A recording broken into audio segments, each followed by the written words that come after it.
Hi everyone, Father Scott Vanderveer here with a reflection today on the 8th commandment. Thou shalt not bear false witness against your neighbor.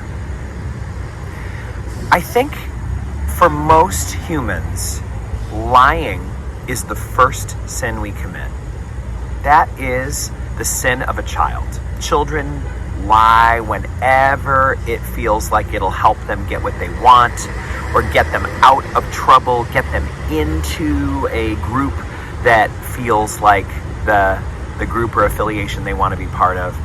We will pretend and lie throughout childhood, and then we don't stop when we become adults. We keep up the lying. And there might be lots of reasons for that, but lying is one of the ways that we disrespect ourselves and disrespect our relationships with others more than any other way.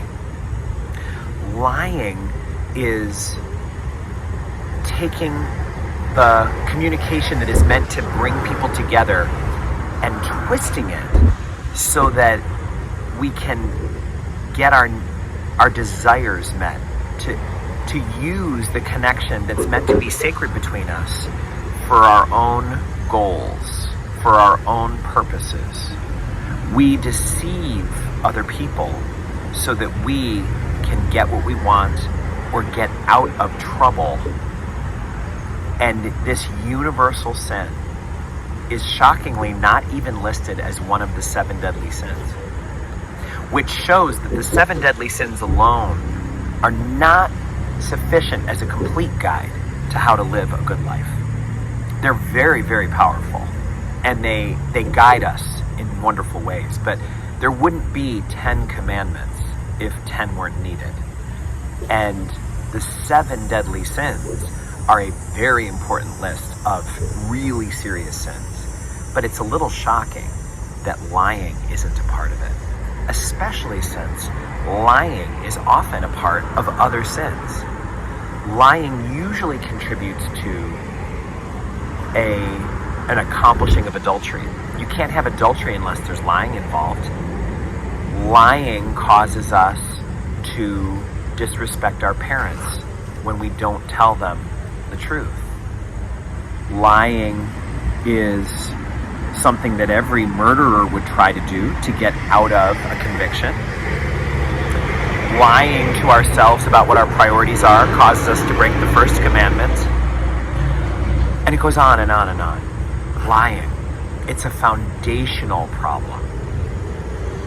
You know that the fact that we lie, or at least try to hide from God, when we are examining our conscience, we try to excuse things away or kind of twist the circumstances of something so that we can make a hero out of ourselves when maybe we're actually the villain in the story.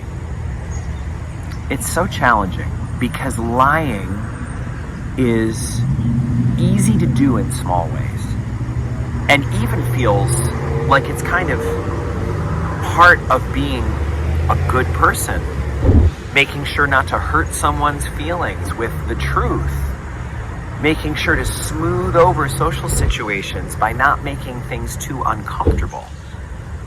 But I was once asked a question that I think about often and cannot ignore. The question was, how many times can someone lie to you before you think of them as a liar? How would you answer that question? How many times can someone lie to you, lie to your face, before you think of them as a liar? This is why lying is so damaging to relationships. When we are lied to, sometimes just once, but certainly if we're lied to more than once, we see the person doing it as untrustworthy. We label them as one who lies, as a liar. And do you know what's really interesting about that? You know that those are fighting words. So often in a disagreement, someone will say, "Are you calling me a liar?" And let's be honest, as if that's rare. As if it's rare for people to lie. As if it's rare for people to tell untrue things. We say, are you calling me a liar? Well, what would be so shocking about that? How many times can someone lie to you before you see them as a liar? How many times can a teenager lie to his or her parents before trust is broken? How many times can we lie to colleagues or to supervisors? Perhaps there's not much more that we need to do in reflecting on this commandment than to sit with that question. How many times can someone lie to you before you consider them a liar? How many times do you think you or I could lie to someone else before they see us the same way? May all of us grow day by day in our relationship with the truth.